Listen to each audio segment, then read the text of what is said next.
Bezrat Hashem, nous sommes Parashat Kitavo. Parashat Kitavo, elle vient toujours avant Rosh Hashanah. Ça, c'était une instauration de Ezra Sofer. Ezra Sofer, quand ils ont pris toute la Torah, ils l'ont divisée en parachas, que cette semaine on lit tel parasha, l'autre semaine, ils ont fait d'une manière qu'on termine toute la Torah en un an.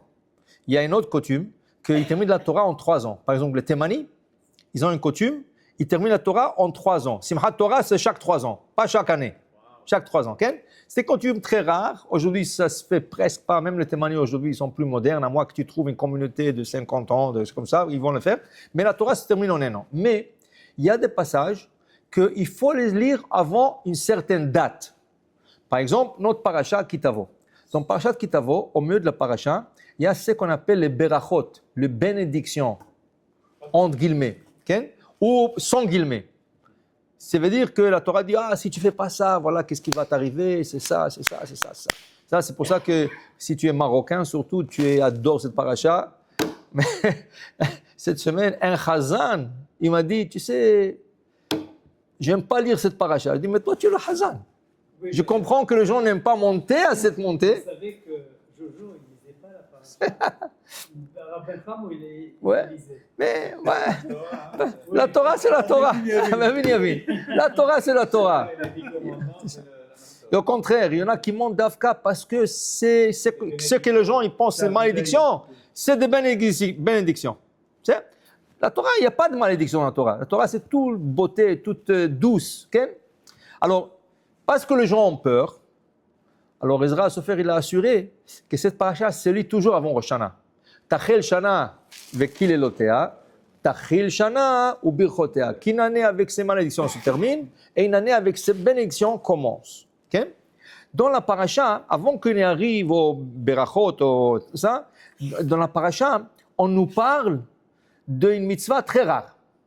La mitzvah de promise, qu'on appelle bikurim. Bikurim, ça veut dire que tu as un champ, et dans le champ, il y a des arbres fruitiers.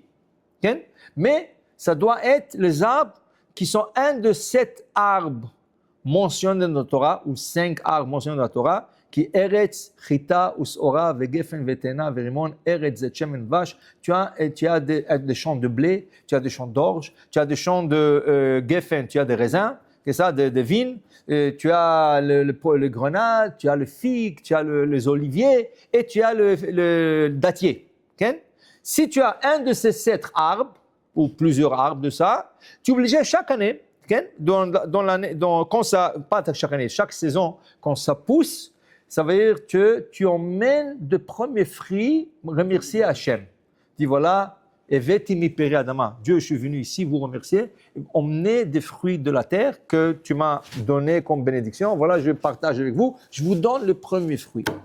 Cette mitzvah demande que la personne, le propriétaire, il vient avec un panier, il monte au Beth Amikdash, il remplit ce panier tant qu'il peut et il vient. Il y en a qui vont emmener selon la Mishnah, c'est des Mishnah, il y a dans la Mishnah aussi ça parle de cette mitzvah. Il y en a qui vont, qu'est-ce qu'ils vont faire? Ils vont prendre les riches, ils ont pris des paniers en or. Seulement ils ne laissent pas, seulement c'est rien que pour la présentation. Ils emmènent ça au Kohen, une fois que le Kohen l'accepte, alors ils vident le panier et ils retournent ça au propriétaire. Le moins riche, le moyen, ils emmènent des paniers en argent. Et le moins riche, ils emmènent en osier ou en feuilles de date, de lulavim, de lulav. Maintenant, il dit ici, tu viens, ou bataille la Kohen, Asheré Baimaim, tu viens devant le Kohen, va Marta Elav, tu lui dis, Igat Ayom Ladonai Elohecha, qui bâtit la Haaretz Esnishba Hashem Lavotem Tetlanu. Je suis venu aujourd'hui sur la terre que Dieu nous a promis, nous a donné. Et le Kohen prendra le panier de ta main. Il le pose devant l'autel. Et là, tu fais une sorte de confession. Tu déclares, tu confesses, tu dis, Arami Ovedavi. Il y a Arami, Lavan à Arami, qui voulait tuer notre père. Qui est notre père? Jacob. Et Jacob, il a été poursuivi par Lavan à Arami. Seulement Dieu, il est venu dans le rêve de Lavan Arami, il dit, fais attention, tu ne lui parles pas ni du bien ni du mal, ne lui parle pas, ne le touche pas. À la fin, ils ont fait shalom. Mais en vérité, il est venu pour nous tuer.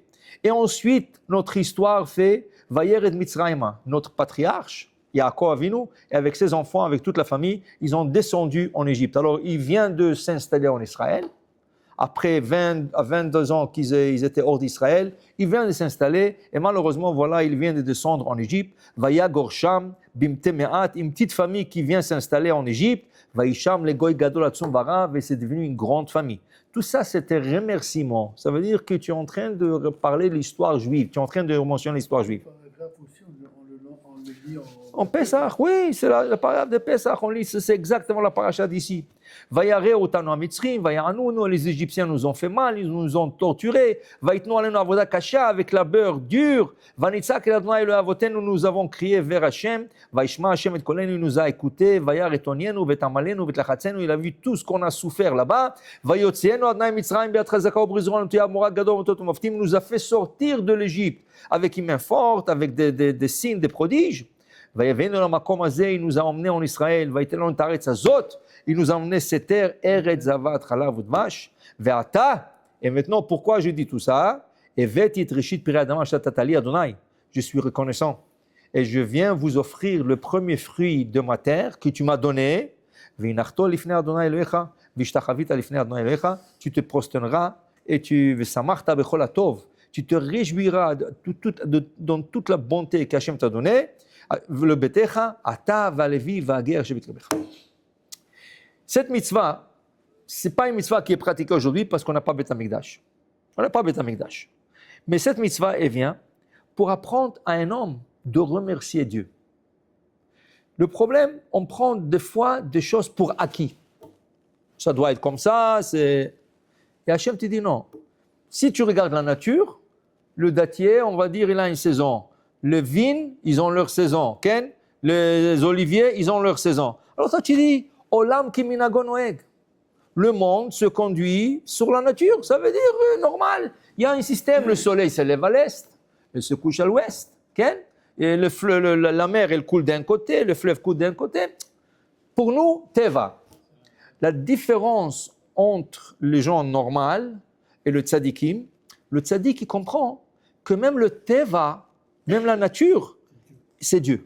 Seulement, Dieu se cache derrière la nature. Et d'ailleurs, ils disent Ha-Teva, la nature, le mot Ha-Teva, en valeur numérique 86, comme la valeur numérique du mot Elohim. Ça veut dire que Dieu se cache derrière la nature. C'est pour cela, on va voir que le grand tzadikim qui comprennent ça, ils sont capables de changer la nature. Regarde, Yoshua bin Nun, il fait arrêter le soleil 12 heures. Comment tu arrêtes le soleil? Oui, il est capable. Et Moshe Rabbeinu, il fait ouvrir la mer Rouge en deux. Yoshua aussi, en son temps, il ouvre le Jourdain en deux. Le grand tzadikim, Nakdimon Ben Gurion, la pluie, regarde Masechet Ta'anit, combien de tzadikim qui ont emmené la pluie en plein été, qui n'avaient aucun signe de nuage, rien. C'est tzadikim, et par exemple, un grand tzadik dans le Talmud, Rabbi Haneh Ben Dossa, que veille de Shabbat, juste avant Shabbat, quelques minutes avant Shabbat, sa fille se trompe. Et au lieu de remplir le lampion avec de l'huile, elle met du vinaigre. Okay? Elle met du vinaigre parce qu'elle n'a pas vu qu'est-ce que le contenant, qu'est-ce qui y tient. Alors elle a mis du vinaigre. Et c'est trop tard pour changer maintenant parce que le temps de changer, Shabbat, il va rentrer. Ou elle allume ou rien du tout. Elle pleure, ce papa, il dit, Ma, qu'est-ce qu'il y a? Allume tout de suite. Il dit, papa, c'est du vinaigre. Allume tout de suite. Misha Amar la shemen ve'adlik, l'omar la chometz ve'adlik. C'est lui qui dit à l'huile d'allumer. Pourquoi lui, il allume? Qu'est-ce qui dit que l'huile doit allumer? La même force qui est Hachem, qui dit à l'huile d'allumer, il pourra dire au vinaigre. Dit la Gemara, elle a allumé, ça a allumé, et ça a duré jusqu'à Motzei Shabbat. Il a fait, Rabbi Haneh Ben Dossa, il a fait l'Avdala sur ces bougies, avec du vinaigre. Pourquoi? Parce qu'il a dit, il n'y a pas de nature. La nature, c'est Dieu. Il se cache. Alors si tu sais que Dieu manipule tout, il n'y a pas de nature. Tu peux même changer les règles de la nature. Okay? Alors ici, tu viens et tu dis, Hachem, je reconnais que si les dattiers ont poussé cette année, ou les raisins ont poussé, ou les olives, ou les figues, ou le grenade, tout ça, je sais que c'est vous. Alors, j'aimerais partager en premier avec vous. Le Midrash raconte qu'il y avait un homme, bonhomme, qui travaillait sur un figuier. Et il l'a bourré autour du figuier, il l'a arrosé. Qui est passé? Adrianus Kersar, le César Adrien. Il a passé là-bas, il a vu un vieux homme. Il dit, qu'est-ce que vous faites? Il dit, je travaille sur cet arbre. Il dit, mais quand est-ce que ça va donner des fruits? Il dit, je ne sais pas. Mais ce n'est pas important, il lui a dit. S'il va donner des fruits dans mon vivant, je profiterai. Et s'il ne va pas me donner des fruits dans mon vivant, au moins mon fils va profiter. Alors, ce n'est pas important quand ça va donner. Je travaille. Alors, il lui a dit, fais-moi faveur. Quand les fruits vont pousser et tu es encore vivant, j'aimerais que tu m'emmènes un panier de ces fruits. Il dit, avec grand plaisir, pas de problème. Quelques années plus tard, il est encore vivant, ce bonhomme, et le figuier commence à donner. Alors, il a pris un panier, il a rempli avec des figues, il est venu au palais. Alors, il est venu au palais, il dit, où tu vas? Il dit, Adrien, le César m'a demandé de lui emmener de mes figues. Ok, passe. Il passe, il lui a pas reconnu, il dit, c'est moi le vieux. Oh, quoi, ça a poussé? Oui, ça a poussé. Il lui a emmené le panier, il lui a donné. Il a dit, oh, il a dit à ses serviteurs, enlevez toutes les figues, je veux que vous remplissez le panier avec de l'huile d'or, tant que ça peut contenir. Il lui a rempli tous les paniers avec de l'or. Okay? Il a été, ça veut dire ému par... Okay? Lui, il est revenu à la maison, il a raconté à sa femme. Tout normalement que la femme, il raconte à sa voisine. La voisine, Chavra, Hitler. Alors l'autre, la voisine, dit à son, toi, tu fais rien de toute la journée. Au moins, va emmener un panier de figues à Adrien. Il va te reconnaître. Tu vas être riche comme ton voisin. Alors, il a écouté sa femme, il a rempli le panier, il est venu. Il dit, où tu vas? Il m'a demandé, ok. Il dit, c'est quoi ça? Il dit, j'ai écouté que vous aimez des figues. Il dit, moi, j'aime des figues. Quoi, pourquoi? Moi, le César, ça me manque de figues ici. Il a dit, ok, attachez-le d'or. Il a dit, attachez ce monsieur d'or. Et il mettait le panier devant et mettait une pancarte. Adrien, il donne l'ordre que chacun qui passe doit jeter une figue sur la face de celui-là. Alors il dit, mais qu'est-ce que... Il dit, tais-toi, parce que sinon ça va être des pierres. Alors tais-toi. Tu voulais te moquer de moi, quoi? Tu m'emmènes des figues. C'est quoi la différence? Le premier, il est venu pour honorer le César. Il a dit, le premier fruit, je vous honore. Tu m'as demandé, je vous honore. L'autre, il est venu comme s'il lui manque. Quand toi, tu te moques de moi. Okay? Alors, c'est pas que ce qui manque, alors il lui a donné la punition. L'autre, il est venu pour un intérêt. Pour un intérêt, c'est ça. Jamais écouté la femme. Alors, pour vous dire, voilà, quand tu prends le premier fruit qu'on appelle le bikurim et tu ne manges pas, écoute, tu as attendu, pour la première fois, tu as attendu 4 ans. Quand tu plantes un figuier, un olivier, un pommier, de grenadier, okay? Et tous ces fruits-là, et tous ces arbres-là, d'abord, tu dois attendre 3 ans avant de pouvoir le manger. 3 ans, c'est hors là, intouchable. Tu ne peux pas manger, parce qu'on n'a pas le droit de toucher. C'est mouktsé. Après les 3 ans, okay, c'est là que tu peux commencer à profiter. Mais on te dit, le premier fruit s'appelle Bikurim, on mène le Hachem. Pourquoi? Il dit, ouais, 3 ans, j'attends déjà 3 ans, je vois chaque année, ça pousse. Il dit, non, c'est ça. Tu vas honorer Hachem parce qu'après 3 ans, toi, tu voudras bien profiter. Et tu dis, c'est quoi? Non. D'abord, je vais honorer Hachem. C'est lui qui m'a donné ces fruits. Alors ça, c'est une épreuve pour voir à quel point tu aimes Dieu. Est-ce que tu es prêt à donner à Dieu le premier fruit que toi, tu peux profiter? Et tu dis non. Si Hachem m'a dit de lui donner, je lui donne. Okay? Alors ici, il te dit ici, mais une fois que tu es venu déjà, alors maintenant remercie Hachem. Mais sur quoi tu remercies? Okay? Sur quoi? Pas seulement sur le fruit, non. Tu vas maintenant prendre un livre d'histoire. Tu vas aller tout en arrière jusqu'à Yaakov Avinu. Mais dis-moi, tu habites l'an 5000 ou 4000 ou 3000 et tu dois retourner en arrière 3000 ans pour remercier Hachem pour tout ce qu'il nous a fait descendre, Yaakov Avinu avec la vanne et ensuite descendre en Égypte. Tu sais combien des années? C'est des milliers d'années en arrière. Oui, quand tu remercies Hachem, ne remercie pas rien que sur le moment, pour tout ce qu'il t'a fait dans la vie, pour tout ce que tu as passé. La Gemara dit, regarde, qu'est-ce que ça donne, qu'est-ce que ça peut emmener un manque de remerciement. à Jérusalem, il y avait un roi tzaddik, Hiskiyahu Amelech, le roi Hiskiyahu. Il a été la ville, une petite ville. C'était pas, Jérusalem n'était pas, elle était petite à l'époque. Okay? Il a été assiégé. Okay? Alors, ils sont venus avec 1 million de soldats pour l'assiéger. 1 million de soldats. On dit là-bas qu'il y avait un fleuve qu'ils ont passé avant d'arriver à Jérusalem. Leurs chevaux ont bu de ce fleuve a séché. 1 million de soldats. Tu sais combien de... Okay? Donc, ils sont venus. On dit que lui-même, le général d'armée, quand il a vu Jérusalem, il dit quoi?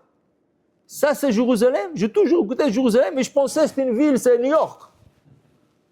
Et qu'est-ce qu'il a vu? 1 kilomètre carré. Jérusalem, à l'époque, c'était pas avec une muraille. Alors il a dit, ah ça, je m'occuperai demain. Demain, je m'occuperai. Alors qu'est-ce qu'il a fait? Il a fait avec sa main comme ça. Il y a une haftara comme ça qu'on lit à Sukkot. Od ayom lenofef benov. Il a dénié, oui, il a dénié avec sa main comme ça. Hachem a dit, attends. Le soir, Hiskiyahu Amelech, il dit, Hachem, moi je n'ai pas d'armée. Je n'ai pas une armée. Il n'y a pas de Tzahal. Tzahal n'existait pas encore. Okay? Et je n'ai pas des armes. Je n'ai rien. Et qui je suis? Je suis un homme faible. Je ne suis pas capable de mener une guerre. Et combien de gens il y a dans la vie? Rien. Regarde combien, il y a des millions de personnes. Hachem, s'il vous plaît, moi je vais dormir, occupe-toi d'eux. Je n'ai même pas la force de s'asseoir, lire Télim de mon grand-père. Lui, c'était le petit-fils de David Amelech. Il dit, je n'ai même pas la force de lire Télim. Alors il est parti dormir. Il est parti dormir. Le lendemain, tous morts dans le champ. Tous morts. Pegarim metim, des cadavres morts. Comment? Les anges sont descendus du ciel. Ils ont commencé à chanter. Une âme ne peut pas rester dans le corps quand elle entend le chant des anges. Elle veut monter vers sa source. Alors qu'est-ce qui est arrivé? Tous ils sont morts. En sommeil, ils sont tous morts. En sommeil. Qu'est-ce qu'il y a? Oh Hachem. Et la journée a continué. Dit la Gemara. Bikesh HaKadosh Baruch Hu la'asot Hiskiyahu Mashiach. Hachem voulait que Hiskiyahu soit le Mashiach.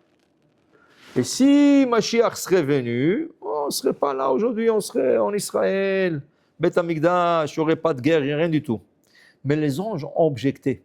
Pourquoi les anges ont objecté? Il dit, Hachem, comment est-ce possible? Il va dormir, même pas lire le Télim, walou, rien.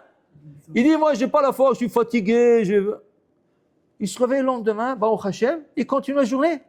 Dis-moi, oh, merci Hachem, merci Dieu, va emmener un sacrifice, va faire une fête, va quelque chose. Rien. Il a commencé en journée comme si c'était... Rien, tu dis merci tout d'un Baruch Hachem. Alors Hachem, oui, vous avez raison. Alors il ne lui a pas nommé comme Mashiach. Mashiach serait venu. Pourquoi Mashiach n'est pas venu? Un manque de remerciement. Par qui? Par le roi d'Israël. Okay? Par le roi d'Israël. Okay? Aujourd'hui, l'armée, ils font la guerre. C'est nous. Ah, c'est toi. Dis-moi, tu vois des miracles qui t'arrivent dans le champ de guerre? Tu ne vois pas de choses qu'une petite armée comme ça, contre des nations, des Arabes et tout ça, comment tu gagnes? C'est Hachem. Tu ne dis pas, Baruch Hachem. Le président ça veut dire le premier ministre. Il ne peut pas dire dans son discours, Bezrat Hachem. Hein? Il a dit, il commence. Il a dit quoi? Okay? Aujourd'hui, il a dit deux choses. Ces derniers temps, il commence à dire. Chaque message, il dit, Beyachad, Bezrat Hachem. Ah, Bezrat Hachem, ok. Pas Beyachad, Bezrat Hachem. Bezrat Hachem, Beyachad. Ah, ok, mais c'est Bezrat. Ah, yallah, Mashiach, il est proche. Il le dit. Qui dit ça? Le premier ministre d'Israël. Netanyahu. Heureusement, parce que ici, le Trump, il le dit toujours. Le jour où Nasrallah était mort, Netanyahu, il était t'avais le UN, et t'avais des personnes, des leaders of the Jewish community. T'avais une cousine à moi avec son mari, très milliardaire et tout ça, il donne beaucoup en Israël, elle est très right-wing Israël, tout ça. Et à ce moment-là, ils ne savaient pas que Nasrallah était mort. It didn't happen it happened, but no one knew. Alors, lui, Netanyahu, il parle, ils sont comme ça. Et il parle et il dit, oui, je vous remercie, Et après, la cousine de ma mère, elle vient, elle dit, elle est israélienne, elle dit, T'as même pas dit merci à Dieu. Comment tu peux. T'as même pas dit merci. Voilà, Chazak, oh, Non, mais une bonne leçon de femme. il Alors, c'est peut-être de là, il commence à dire bon, Hachem. le dit souvent. Oh, Hachem. Alors, pour vous dire, un manque, Chas Shalom, il ne faut pas. La première chose, on ouvre les yeux le matin, qu'est-ce qu'on dit? Moderne il fanecha. C'est la première chose. Moderne il fanecha, melecha vekam. C'est la première chose que tu dois. À chaque chose dans la vie. Il y a, vous savez, en Israël, il y a un rabbin qui s'appelle le Rav Führer. Le Rav Führer, c'est un rabbin que un jour, il a eu un éclaircissement du ciel. Il est devenu un professeur dans la médecine. Jamais parti dans l'école normale, toujours à la yeshiva. Du coup, il connaît. Tu lui emmènes un dossier médical, il te le lit. Il connaît tout le docteur au monde, tous les docteurs du monde le connaissent.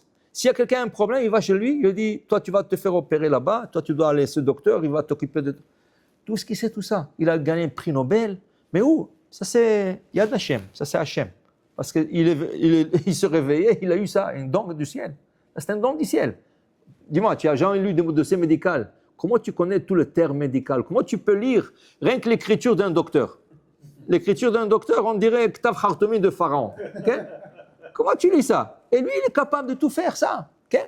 Stop. Il y a beaucoup de gens qui attendent pour aller le voir. Les gens, il habite Bnei Brak. Comment il s'appelle? Le Rav Führer. Führer, oui, je l'avais contacté. Voilà. Mais il n'a jamais répondu. Stop. Regardez. La prochaine fois, vous lui dites j'ai une donation, mais je dois lui parler. Ça m'est jamais venu à l'idée de. Non, lui, il ne prend pas de l'argent. C'est pas lui. C'est Il a sur pas le cœur. étudié son Abraham Rien. Elimelech Führer. Ah, oui, Avraham Führer. Avraham et les mères frères. J'ai envoyé des fax. Ok. Stop. Mais qui tu écouter une histoire. Un jour, il y a quelqu'un de l'Amérique, un grand riche, un gars très riche. Il contacte le Gaba, il dit, écoutez, je suis 3 jours en Israël, je suis obligé de voir. Il dit, écoute, le rabbin, il ne peut pas, il est très occupé. Tu sais, combien de gens veulent le voir? Il dit, non, obligatoire, je suis obligé de le voir. Je suis pour 3 jours et je suis obligé de le voir, j'ai un problème, je dois aller. L'autre, il dit, je ne sais pas. Après, il lui dit, ok, écoute, demain, le Rav, il habite Bnei Brak. Demain, on va être à Jérusalem. Le Rav, il va prier Vatikin. Il va prier Vatikin. Si tu veux, viens prier avec nous au Kotel, Vatikin. Viens prier avec nous. Et quand on va sortir du Kotel, en marchant vers la voiture, tu peux lui parler. Comme ça, en marchant vers la voiture, tu peux lui parler quelques minutes. Il dit, c'est bon, ça m'arrange. Le lendemain, le gars était là-bas déjà. Quel Vatikin? Il a fait Tikkun Hatzot là-bas, il a dormi là-bas. Il était là-bas, le rabbin est venu, ils ont prié ensemble et tout ça. Et dès qu'ils ont terminé la prière, ils sont en train de sortir pour aller vers la voiture. Dès qu'ils sortent tu sais, la petite l'arche là-bas, dès qu'ils sortent pour aller sortir du Kotel, ils voient une personne sur le mur, à côté du mur, en train de pleurer. Et c'était encore tôt le matin, il n'y avait pas beaucoup de monde. Et le gars est en train de pleurer. Alors le gabaï du Rav Führer, il a couru vers la personne. Il dit, dis-moi, tu as un problème médical, tu as besoin d'un truc. Le Rav Führer est là. On va retourner à Bnei Brak tout de suite. On va faire un petit, quelque chose à faire ici à Jérusalem. Est-ce que tu veux que je lui parle? Il dit, non, laisse-moi. Il dit, c'est pas possible. Alors il est en train de dire, mais dis-moi, c'est gratuit, non? Tu vas lui parler? Non, laisse-moi.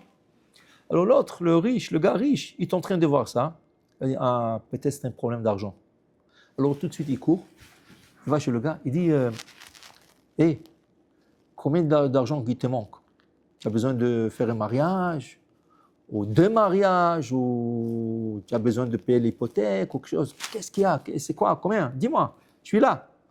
Il dit, laisse-moi. Alors l'autre, le shamash, il dit, dis-moi, tu es fou? Ou tu as un problème médical, ou tu as un problème d'argent. Alors on est là pour résoudre tes problèmes. Voilà, le Rav Führer est là, le gars est en train de t'offrir de l'argent. Qu'est-ce que tu as besoin? Alors le gars, il se tourne vers le 2, il dit, mais dites-moi, ça ne va pas chez vous? Il dit quoi? Il dit, hier, j'ai fait le 5e mariage. Ma 5e fille se mariait. Oh Hachem, c'était la dernière. Et je suis venu ici remercier Hachem pour dire merci Hachem. J'ai pu marier mes 5 filles. Je n'avais pas besoin d'aller demander la tzedaka. J'ai des bons beaux-fils. Ils sont gentils et tout ça. Je suis venu remercier Hachem. Toda Rabba Hachem. Je suis en train de pleurer pour penser combien Hachem m'a aidé, tout ça. Est-ce qu'on a besoin de pleurer quand on a un problème? On peut pleurer de joie. On peut remercier de joie. Okay? On n'a pas besoin de toujours demander à Hachem. Okay? L'autre et le deux, ils étaient bouche bée. C'était une leçon. 2 fois, tu peux remercier Hachem aussi. Pas toujours. Hachem, j'ai besoin de ça, j'ai besoin. Toujours on a besoin. Tu sais quoi, un petit enfant, toujours, papa, je veux ça, papa, achète-moi ça, papa, emmène-moi là-bas, papa. Hachem dit, ça va. Mais dis-moi, quand Hachem, ton père, il te donne quelque chose et tu dis pas merci, qu'est-ce qu'il fait? La prochaine fois, je te donne pas. Okay? Alors il te dit, Vesamarta bechol hatov, Hachem te donne. Dis la paracha, sois content, sois joyeux avec le tov qu'Hachem t'a donné. Toujours tu manques quelque chose. Mais regarde, il y a des gens qui ils sont moins que toi. Ils ont pas tout ce que tu as toi. Okay? Il y a des gens qui ont un problème de santé, il y a des gens qui ont un problème d'argent. Toi, tu as tout ce qu'il faut. Alors tu n'es pas Rothschild. Et ça va. Tu ne demandes pas la tzedaka. Tu n'as pas besoin de demander la tzedaka. Okay? Et tu as un peu mal aux pieds, tu as mal aux mains, tu prends un peu de Tylenol à gauche, à droite. Ça va, tu pars à l'hôpital avec un masque et tout. Okay? Il faut remercier Hachem. Alors le bikurim, c'est une forme pour éduquer les gens. Écoute, tu voudrais bien maintenant manger de ces fruits après 3 ans que tu as gardé ces fruits, tu n'as pas touché. Oh, j'aimerais bien cette année. Non. Le premier qui va en profiter, c'est Hachem. Ça va dire, tu vas les emmener à Hachem. En vérité, qui c'est qui les mange? Le Kohen. Mais tu l'offres à Hachem. Et Hachem dit, ok, donne-le au Kohen. Maintenant, regardez là. Il dit ici, Ashkifa, mimeon kodshecha min hashamayim, ubarech et amecha Israël, ve'et ha'adama she'natata lanu, kasher nishbat al avotenu eretz zavat chalav dvash. Il demande, la personne qui a emmené le promis, Dieu, regardez du ciel vers le bas, sur la terre, ubarech et amecha Israël, je veux que tu bénis notre peuple Israël, et la terre d'Israël que tu nous as donnée, comme tu as juré à nos ancêtres, une terre qui coule le lait et le miel. Okay? Dit Rashi, Ashkifa, mimron kodshecha min hashamayim, chaque fois que tu verras dans la Torah le mot Ashkifa, où trouvons-nous le mot Ashkifa? Nous le trouvons dans le Sodome et Gomorre. Et Hachem, Ishkif min hashamayim, et Hachem voit Sodome et Gomorre du ciel, et il a fait descendre sur Sodome et Gomorre le soufre et le sel qui a brûlé cet endroit. Okay? Alors dit Rashi, normalement, Ashkifa, c'est un mot dur dans la Torah, okay? Mais ici, puisque cette personne, il a emmené le promis, il est en train d'emmener Midat Adin, de prendre la rigueur qui est din, et l'a tourné en Midat Arahamim. Ashkifa mimon kodshecha. Hachem regarde avec miséricorde sur la terre et bénis ton peuple, bénis la terre que tu nous as donnée, que tu nous as promis. Okay? Et maintenant, dit Rashi, dès qu'il dit ça, il termine toute la louange qu'il est en train de dire qu'on était en Égypte et tout ça. Quand il termine ça, il dit, une voix céleste sort du ciel et lui dit, Tizke leshana abaa. Tu mériteras l'année prochaine la même chose, de nous emmener encore le promis et de faire tout ce vidouille, toute cette confession, et tu auras le mérite d'avoir une année de plus. Maintenant, comment on comprend un peu plus pourquoi cette paracha vient en Rosh Hashanah? Cette paracha vient en Rosh Hashanah pour te dire, voilà, je te donnerai une bonne année, qui vient une année de plus. Mais remercie Hachem. Regarde maintenant, Rosh Hashanah, il vient, commence à s'asseoir 5 minutes, 10 minutes avec toi-même, et regarde toute l'année en arrière. Qu'est-ce que tu as fait cette année? Où tu étais cette année? Qu'est-ce qui est de bien t'arrivé? Peut-être qu'est-ce que c'est de mal, que tu penses que tu es de mal. Qu'est-ce qui t'est arrivé? Comment Hachem t'a sauvé? Comment Hachem t'a fait passer l'année? Tout ça. Commence à penser et assis-toi avec Hachem. Toda Rabba Hachem. Vraiment Hachem, je suis content. et tu arrives le kiddush de Rosh Hashanah, Shechianu, Vikimanu, Vigianu, la Zaman Azeh. Baruch Hashem, une année de plus que j'ai vécu. Une année de plus. Tu remercies Hashem. Toda Rabba Hashem. Ok? Attends, mère. Je suis d'accord avec vous. Non, quand tu es la manière tu dis, tu n'es pas d'accord. Mais des fois, on reçoit des malheurs dans la vie durant l'année où ces malheurs-là vous cassent. Oui, mais c'était des épreuves. Mais tu ne sais pas pourquoi ce malheur revient. Peut-être tu as fait quelque chose qu'Hachem veut t'expier. Au lieu que tu payes dans l'autre monde, au lieu que ça soit un peu plus dur, Hachem t'emmène ça pour kapara. C'est ça. Tu ne sais pas. Toi, tu penses, c'est un malheur. Mais quand tu le vois après, Ken, regarde, si on peut dire, le 7 octobre, c'est un malheur, c'est une catastrophe, tout ce que tu veux, tu peux tout le nommer. Mais si ça ne serait pas arrivé, Ken, 3000 personnes qui sont mortes, ce serait 30, 40, 50, 100 000 personnes. Pourquoi? Parce qu'avec tout le tunnel qu'ils avaient, ils avaient l'intention de rentrer dans tout Israël. Alors oui, c'est un malheur, c'est une catastrophe, mais ça aurait pu être une catastrophe nationale. Okay? Si on n'aurait pas eu ça, ils seraient rentrés en tout Israël. En vérité, ils étaient déjà à Ashkelon. Ils étaient déjà dans tout le sud. Okay? Alors, tu parles de 3000, un juif c'est beaucoup. Un juif c'est beaucoup. On parle de 3000 juifs, Ken, mais, Ken, regarde tout ce qui est arrivé après. Regarde comment Israël s'est levé comme un lion. Et tout le tunnel sont arrêtés. Regarde, tout le grand à eux ont été détruits, Ken. Regarde tout ce qui est aujourd'hui, tu comprends? Regarde les yeshuot qu'Hachem est en train de faire. Alors oui, tu pleures pour le 3000, c'est sûr. Et tu pleures encore pour le Khatoufim, pour les gens qui sont kidnappés, on ne sait même pas s'ils sont vivants, ils sont morts, ils sont en train de souffrir, on ne sait pas. Mais regarde, c'est comme un grain de blé que tu mets dans la terre. D'abord, il pourrit, ensuite, il pousse. Un grain ne peut pas pousser à moins qu'il pourrit. Alors, tu as une situation que tu appelles que ça pourrit, mais regarde le fruit que ça va donner. Israël n'a jamais été aussi forte comme maintenant.